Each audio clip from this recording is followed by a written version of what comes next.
नमस्कार, मैं हूं श्री नारायण तिवारी और आप देख रहे हैं नेशनल न्यूज। आज चर्चा खीरी लखीमपुर, ऊधम सिंह नगर, पीलीभीत इन इलाकों में जो थारू और बुक्सा जनजाति के लोग थे वो कहाँ गए इस पर है। यह पूरा इलाका, तराई का पूरा क्षेत्र आज़ादी से पहले और आज़ादी के बाद भी थारू और बुक्सा जनजाति का ही इलाका था। वो बड़े ही साहसी और वीर लोग हुआ करते थे, भले वो पढ़े लिखे नहीं थे। ये तराई क्षेत्र था, जंगल था, हिमालय से सटा हुआ इलाका है, मतलब वहाँ और उर्वरक क्षेत्र है। बड़ी संख्या में थारू और बुक्सा जनजाति के लोग थे। भारत पाकिस्तान जब विभाजन हुआ तो पाकिस्तान से 1947 में पाकिस्तान से बड़े पैमाने पर पाकिस्तान के पंजाब इलाके के सिख लोग बड़े पैमाने पर भारत आए। भारत सरकार ने उन्हें उस समय इलाके बताए कहाँ कहाँ वो रह सकते हैं, जिनमें एक तराई का क्षेत्र भी था। उस समय जंगल था, वन था और वो जमीन तो उर्वरक थी, लेकिन वो उस समय रहने लायक नहीं था। जंगली जानवरों का खतरा खूब था, लेकिन इन लोगों ने वो पसंद किया। उन्हें उत्तर प्रदेश तत्कालीन मुख्यमंत्री ने 12.5 एकड़ प्रति परिवार जमीन दिया। 12.5 अर्थात करीब 50 बीघा के आसपास जमीन प्रति परिवार दिया और वहां बसाना शुरू किया। ये सब लीगल ढंग से हुआ। तत्कालीन मुख्यमंत्री गोविंद वल्लभ पंत ने यह साहसी कदम उठाया और पंजाब से आए, पाकिस्तान से आए वो सिख वहाँ बड़े पैमाने पर बस गए और खेती करने लगे। वो मेहनती थे और पाकिस्तान से भगाए गए थे, तो अपनी जड़ जमाने के लिए वो वहाँ रुके और पूरी तरह से वो भारतीय होकर के उस क्षेत्र को स्वर्ग बना दिए। लेकिन प्रति परिवार केवल 12.5 एकड़ जमीन ही दी गई थी। आश्चर्य है कि आज वहाँ एक एक जन के पास से बहुत सारे परिवार हैं जिनके पास 100 एकड़, 200 एकड़, 500 एकड़, 1000 एकड़ तक की जमीन के भूखंड हैं और वो बड़े आराम से किसान बन के अय्याशी कर रहे हैं, घूम रहे हैं, मजा कर रहे हैं, जो भी है उनका कर रहे हैं। देखिए, जो किसान आंदोलन चल रहा है वो केवल और केवल पंजाब के ही लोग दिख रहे हैं और उसका जो थोड़ा सा असर है पश्चिमी उत्तर प्रदेश में है। जो मैक्सिमम प्राइस की बात है, खाद्यान्न खरीद, सरकारी खरीद की बात है, उसकी भी ज़्यादातर मांग, ज़्यादातर उसको लेकर आंदोलन पंजाब और हरियाणा में होता है। हरियाणा के कुछ इलाकों में, पंजाब में ज़्यादा होता है। उत्तर प्रदेश के जो इलाके हैं, पश्चिमी उत्तर प्रदेश के इलाके हैं जहाँ के आज टिकैत परिवार कूदा हुआ है आंदोलन में, तो वहाँ तो गन्ना की खेती होती है और गन्ना की खेती में कोई ऐसी कुछ धांधली नहीं होती कि उनका पैसा कोई हड़प जाए। वो चीनी मिल खरीदती है और पैसा उनको समय पर मिल जाता है। ऐसा खाली एक ही प्रबंध सरकार को करना होता है कि समय पर किसानों को पैसे मिल जाए। योगी सरकार ने वो प्रबंध कर दिया, दाम बढ़ा के भी दे दिया, तो पश्चिमी उत्तर प्रदेश के जो असली किसान हैं वो कोई नाराज वराज नहीं है। पंजाब में नाराज है क्योंकि वो बड़े बड़े उनके पास बहुत बड़ी बड़ी लैंड होल्डिंग है। वो कानून को धता बता करके, लैंड शेयरिंग एक्ट को धता बता करके बाकायदे जमीन पर कब्जा किए हुए हैं और वो अपनी उपज को अड़तियों और दलालों के मार्फत बड़े दाम पर वो बेच रहे हैं। एक्चुअली देखा जाए जो आंदोलन चल रहा है वो किसानों का असली आंदोलन है नहीं, क्योंकि किसानों के अकाउंट में सीधे पैसे जाते हैं। अगर पैसा पूरा किसानों के खाते में चला गया तो बिचौलिए मर गए, उन्हें कुछ मिलता नहीं। तो बिचौलिए चाह रहे थे कि वो उनके मार्फत खरीदी हो जिससे उनका धंधा चलता रहे, उनकी दलाली चलती रहे। और इस दलाली, इस धंधे में बड़े बड़े राजनीतिज्ञ शामिल हैं। अब आई बात को, हम लखीमपुर खीरी और इस इलाके की बात क्यों कर रहे हैं? इस इलाके की बात करने का एक कारण है। 12.5 एकड़ जमीन इन्हें 1947 में मिला था। आज उनके पास हजार एकड़ जमीन कहाँ से आ गई? सोचने की बात है। इतनी जमीन कोई रख नहीं सकता। 1960-70 के दशक में उस इलाके में, 1960 और 70 दशक में उस इलाके में बड़े पैमाने पर नरसंहार हुए हैं। स्थानीय थानों को रिकॉर्ड निकाले जाएं तो जो थारू और बुक्सा जाति के लोग थे उनको काटा गया है, काट के मार के भगा दिया गया है और उन्हें जिंदा जला दिया गया है, दफना दिया गया है। ऐसी खबरें वहाँ जन सामान्य से भी प्राप्त हो सकती हैं। यदि आप जाके पता करें तो हर आदमी बताएगा कि इस इलाके में तो इतने बुक्सा जाति के लोग थे, इस इलाके में इतने थे, उनकी इतनी ज़मीन थे। आज उनका कुछ पता ही नहीं है, आज उनका कुछ पता ही नहीं है। जबकि लैंड रिकॉर्ड देखें तो उनके नाम पर 1947 के आसपास उसके नाम पर 2.5 लाख एकड़ ज़मीन थी, जो थारू और बुक्सा जनजाति के लोगों के नाम पर थी। आज महज 15,000 एकड़ ज़मीन इन सारे जिलों को मिला करके थारू और बुक्सा जनजाति के लोगों के पास है। बाकी ज़मीन कहाँ गई? और बड़े पैमाने पर लोग गायब हैं, मिल ही नहीं रहे हैं। अब आप सोचेंगे कि ये चर्चा क्यों कर रहा हूँ। इस चर्चा के पीछे राज है। आज जो 12.5 एकड़ ज़मीन प्राप्त किए थे, आज उनके पास 100, 200, 500, 1000 एकड़ ज़मीन है। तो कहाँ से आ गई? ज़मीन तो कोई बढ़ती नहीं है, ज़मीन तो कोई फैलती नहीं है, जितनी है उतनी रही। खाली किसके नाम पर थी, किसके नाम पर हो गई, बस रिकॉर्ड पर किसी न किसी के नाम बदली हो सकता है। किसी अमुक नाम पर रही ज़मीन अमुक के नाम पे आ सकती है, लेकिन वो बढ़ नहीं सकती, घट भी नहीं सकती। ज़मीन जितनी थी उतनी रहेगी, बस उसके मालिकों के नाम या होल्डर्स के नाम बदली हो सकते हैं। मुद्दा यह है वो पढ़े लिखे थे नहीं, जंगली जंगली तरह के लोग थे। गांजा आदि दे करके उनसे ज़मीनें लिखा लिया करते थे और सरकारी दफ्तरों में प्रभाव का उपयोग करके अपने नाम पर कर लेते थे। इस तरह से उनकी ज़मीनें कब्जा हो गई। 1961 में लैंड सीलिंग एक्ट आया, जिसके मुताबिक 12.5 एकड़ से अधिक कोई ज़मीन रख नहीं सकता। जमींदारी उन्मूलन के समय भी ये लोग अपने को बचा ले गए थे, सब बचा ले गए, कुछ नहीं हो पाया। कैसे बचाए, क्या हुआ? एक तो सरकार का इनके प्रति देखने का नज़रिया कुछ सहानुभूति पूर्वक था, क्योंकि ये पाकिस्तान से विस्थापित लोग थे, वहाँ से भगाए गए लोग थे, वहाँ से ला करके इन्हें स्थापित किया गया था। तो सरकार का देखने का नज़रिया थोड़ा सा सहानुभूति पूर्वक था, एक कारण वो था। दूसरा, इनके हाथ में हथियार हमेशा रहता था, तो जो क्षेत्रीय लोग हैं वो डरते थे। ठीक है, धार्मिक कारणों से तलवार रखते थे, ये धार्मिक कारणों से ये संगठित रहते थे, लेकिन एक तरह से ये भय भी क्रिएट करते थे। वो जनजातियों को भगाने में बहुत बड़ा रोल इन लोगों का था, इनके तलवार का था। जो आरोप लग रहे हैं कि कम से कम 60 और 70 के दशक में करीब 10,000 परिवार लोग गायब हैं, जिनका कुछ पता ही नहीं है वो कहाँ गए, सारे के सारे मर गए कि इलाका छोड़ दिए, उनकी ज़मीन क्या हुई कुछ पता नहीं है। वो ज़मीन जहाँ थी किसी और के नाम हो गई है, किसी सरदार जी के नाम हो गई है, किसी धार्मिक संस्थान के नाम हो गई है, लेकिन मूल मालिक का नाम कहीं नहीं रहा। 1981 में जब ये हत्याकांड की खबरें सरकार तक आई, सरकार जो सहानुभूतिपूर्वक विचार कर रही थी वो थोड़ा ये सोचने पर मजबूर हुई कि बात क्या है।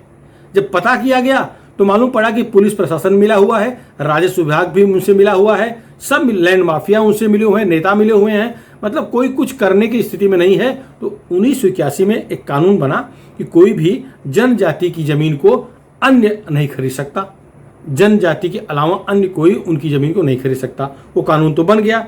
और ये हुआ कि इसके पहले जो खरीद चुके होंगे, आज़ादी के बाद से लेकर जो खरीदे होंगे, वो उन्हें ज़मीन वापस करनी पड़ेगी। ये कानून बना, धीरे धीरे कदम उठाना शुरू किया सरकार ने, प्रशासन थोड़ा सक्रिय हुआ। तब तक 81-82 से खालिस्तानी आंदोलन शुरू हो गया। तो पंजाब में उसका स्वरूप उग्र होने लगा। और चूंकि ये तीनों जिले लखीमपुर, खीरी, पीलीभीत, उधम सिंह नगर, इन जिलों में सिखों की आबादी अच्छी संख्या में है, तो यहाँ भी उसका प्रभाव दिखने लगा। तो सरकार उस समय सोची कर अमल करेंगे तो मामला और बिगड़ेगा। इस सरकार उस समय उस कानून पर रोक लगा दिया। कानून रद्द नहीं है, कानून अस्तित्व में है, लेकिन रोक लगा दिया। फिर 84 में इंदिरा जी की हत्या होती है। इसके बाद सिखों की हत्याएं होती हैं दिल्ली में। फिर एक तरह फिर सहानुभूति आती है, लेकिन वो जो थारू और बुक्सा जाति के लोग थे उनके बारे में कुछ पता सरकार नहीं लगा पाई।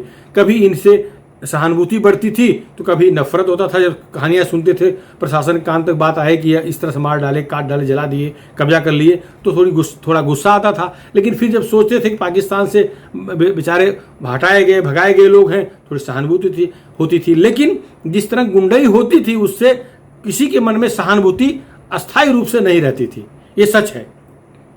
इसके बाद जब 98 के आसपास तत्कालीन मुख्यमंत्री मंत्री कल्याण सिंह ने इस पर अमल करना शुरू किया, इन जनजातियों के बारे में पता लगाना शुरू किया और जबरन कब्जा करने वाले लोगों की जमीन को वापस देने की कोशिश शुरू की, तो अकाली दल जो उस समय अटल जी की सरकार में महत्वपूर्ण भूमिका निभा रहा था, अकाली दल अटल जी पर प्रभाव डाला और बोला इस पर अमल कराना रोकिए, क्योंकि अकाली बादल परिवार का भी कई हजार एकड़ जमीन वहाँ है, बादल परिवार के रिश्तेदारों के भी बहुत सारी जमीन है। पंजाब के एमएलए, एमपी, मिनिस्टर, सांसद, बड़े नेता कांग्रेस के, इन सब की जमीन इन 3 जिलों में बड़े पैमाने पर बड़ा बड़ा फार्म हाउस है। देखिए, जो पंजाब में होगा उसका एक्शन रिएक्शन इस तराई इलाके में हमेशा होता आया, हमेशा होता रहा है, तो ये होना ही था। तो अभी जो हुआ है 3 अक्टूबर को, जो 4 लोग गाड़ी वाहन से दब के कुचल के मरे, इसके बाद जो काटे गए, मारे गए 4 अन्य लोग, ये जो हुआ है ये तो जस्ट एक नजरी एग्जाम्पल है, ये तो केवल एक दिया जलाया समझ लीजिए, वहाँ तो पूरा हाइलोजन बल्ब जल रहा है। एक कांड तो बस छोटा सा टिमटिमाटा दिया है, ऐसे असंख्य कांड वहाँ हुए हैं। पकड़ पकड़ के मारना तो संस्कृति बन गई थी। इन थारू और बुक्सा जाति के लोगों को ऐसे ही मारा गया है, मार मार के भगा दिया गया, उनकी जमीन कब्जा कर ली गई है। अब आप सोच रहे होंगे कि ये मुद्दा अभी क्यों उठ रहा है। मुद्दा इसलिए उठ रहा है कि जोगी बाबा ने पूरे उत्तर प्रदेश से लैंड माफियाओं का राज खत्म कर दिया। जो जबरन कब्जा कराने वाली गिरोह थी वो या जेल में है, या इनकाउंटर में ऊपर चली गई है, या प्रदेश छोड़ के भाग गई है। तो जब सारे रिकॉर्ड निकाले गए तो उसमें मालूम पड़ा कि इन तराई क्षेत्रों में बड़े पैमाने पर लोग लैंडलॉर्ड बने बैठे हैं, नियमानुसार उनकी जमीन उनका ही नहीं है, वो दूसरे की जमीन कब्जा किए हुए हैं। इस पर वो कदम उठाए। बड़े पैमाने पर फॉरेस्ट की जमीन भी लोग हड़पा हुआ है। तो सबसे पहले जो सरकारी जमीन हड़पी गई है उस पर योगी बाबा की पुलिस ने डंडा मारना शुरू किया, बुलडोजर चलना शुरू हुआ। करीब करीब 1 लाख एकड़ जमीन अभी 6-8 महीने के अंदर वो खाली कराई गई है। इससे इन तीनों जिलों में, इन पूरे इलाकों में बड़े पैमाने पर आक्रोश है योगी के उस नीति के खिलाफ जिसके तहत जमीन, सरकारी जमीन वापस ली जा रही है। जो सरकारी जमीन, जो फॉरेस्ट की जमीन, जो थारू और बुक्सा की जमीन कब्जा किए हुए थे, इन्हें वापस लेकर के अगर इन जनजाति की जमीन है, अगर उनके परिवार कोई जिंदा है, अगर वो क्लेम करता है तो उनको दे रहे हैं, अथवा सरकारी खजाने में, सरकार के रिकॉर्ड में ला रहे हैं। तो इस तरह से लाखों एकड़ जमीन सरकार ने वापस ले ली। इससे बड़े पैमाने पर यहाँ गुस्सा फैला हुआ है। योगी को लेकर ने गुस्सा नहीं है, गुस्सा वो जमीन जो वापस ले उसको लेकर के है। और ये सब बड़े बड़े लैंडलॉर्ड नियम कानून को धता बता करके हजार एकड़ जमीन रखे हुए लोग हैं, 100, 200, 500, जबकि नियमानुसार 12.5 एकड़ से अधिक जमीन को रख नहीं सकता। 1000 एकड़ जमीन का फार्म हाउस कहाँ से इनके पास है? ये तो वही जनजाति के लोगों की जमीन है, फॉरेस्ट की है, अथवा इनकी जमीन सरकारी जमीन है। तो अब एक जमीन खाली कराने का जो अभियान योगी बाबा की पुलिस से शुरू किया था, प्रशासन शुरू किया था, इससे लोग खफा हैं, इससे खफा हैं। और ये चाहते थे कि ऐसा कुछ माहौल बने कि जिससे ये अभियान रुक जाए और आगे चुनाव है, रुक जाए, और आगे अगर योगी की सरकार नहीं लौटेगी तो जमीन कोई नहीं खाली करा पाएगा। तो इसलिए ये किसी न किसी रूप में चाहते थे कि ये ऐसा कुछ हो जाए जिससे सरकार विचलित हो जाए, ये सरकार अपने कदम को रोक ले, पीछे हटे या ना हटे, लेकिन रोक ले। तो इसी के तहत बिना कारण जो झुंड रोड पर आया है, जो दुर्घटना हुई है, जो पीट पीट के लोग मारे गए हैं, ये तो छोटा सा चुटकुला है उस पूरे उसके नावल का, एक छोटा सा परिहास है। ये पूरा ऐसा तो हर गांव, हर गली, हर मोहल्ले में मारे गए हैं, पकड़ पकड़ के लोग, पकड़ के पीट के मारना कल्चर था। अगर जाके पता करेंगे थारू और बुक्सा जाति के लोग ऐसे ही मार डाले गए हैं। इससे भय का वातावरण बनता है। अगर योगी की सरकार न होती तो ऐसा भय का वातावरण बन जाता कि कोई गैर सिख वहाँ खड़ा नहीं होता। ये तो यही चाह रहे थे। अब इनके पीछे खालिस्तान की जो विचारधारा के आतंकवादी हैं वो हैं, और वही चाह रहे हैं कोई उनके ज़मीन पर उंगली न उठाए, क्योंकि उनको पैसा देने का काम ये खालिस्तान जो बनाने की इच्छा रख रहे हैं, जो आतंकवादी हैं, वो उनको आर्थिक मदद कर रहे हैं। अब इसमें टिकैत भी फंस गए हैं बिना कारण। उनको समझ में आ गया है कि मामला बिगड़ रहा है, इसीलिए तो पुलिस के कहने पर पुलिस साथ आकर के किसानों का आंदोलन शांत करने का प्रयास किए। खैर बाद में फिर बहक गए, वो बमकिया हैं, बमक जाते हैं। लेकिन असलियत ये है कि ये जो हुआ है इसके पीछे सोच ये है कि योगी डर जाएं और जो जमीन खाली करवा रहे हैं वो खाली करवाना बंद कर दें, जो कानून पर स्ट्रिक्टली अमल कर रहे हैं वो रोक दें, जिससे कि जिनके पास जो कब्जा की हुई जमीन है वो रहे। जो कानून बना था 81 में कि जो जनजाति की जमीन जो अन्य कोई खरीदा होगा उसे वापस करना पड़ेगा, तो वो उस पर रोक लग जाए, क्योंकि ये सारे के सारे लोग बर्बाद हो जाएंगे, ऐसा इनका मानना है। जबकि इनको 12.5 एकड़ जमीन ही दी गई थी, इससे अधिक अगर खरीदे होंगे तो उन्हें रिकॉर्ड दिखाना पड़ेगा, लेकिन वो जनजाति की जमीन खरीद नहीं सकते, ये कानून पहले से है। 81 में तो खाली स्ट्रिक्ट हुई सरकार, तो अब उन्हें चिंता है कि कुछ भी कर आकर उत्तर प्रदेश को अस्थिर करो, मौजूदा सरकार को अस्थिर करो, जिससे कि इस पर अमल न हो। लेकिन तब तक योगी बाबा की पुलिस ने वो काम कर दिया।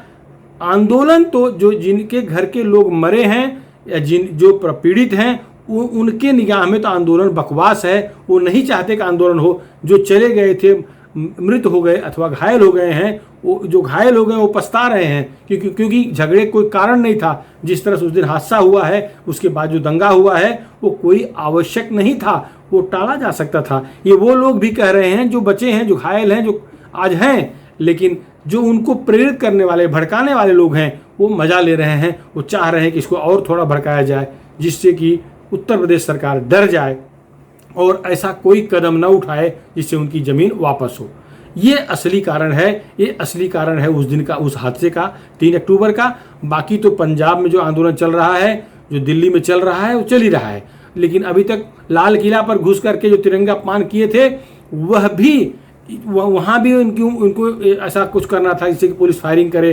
जो अत्याचार दुराचार महिला पुलिस साथ कर रहे थे, वो इसीलिए कर रहे थे कि पुलिस को फायर ओपन करना पड़े और 150 लोग मर जाएं। लेकिन पुलिस ने संयम से काम लिया, दिल्ली पुलिस ने भी संयम से काम लिया, उस दिन उत्तर प्रदेश पुलिस ने संयम से काम लिया, वरना लाशें बिछ जाती। और यही वो चाह रहे थे, और जिससे कि भड़का सकें, यूपी सरकार बदनाम हो, सरकार गिर जाए अथवा फिर चुन के नहीं आए, ऐसा चाह रहे थे। लेकिन उल्टा हुआ है। इनके बहकावे की बात सरकार समझ गई, इनके बहकावे की बात जिनको बहका रहे थे वो समझ गए, इनके बहकावे की बात आम जनता समझ गई। इससे योगी का नुकसान हुआ है ऐसा नहीं है, उल्टा सब समझ गए हैं।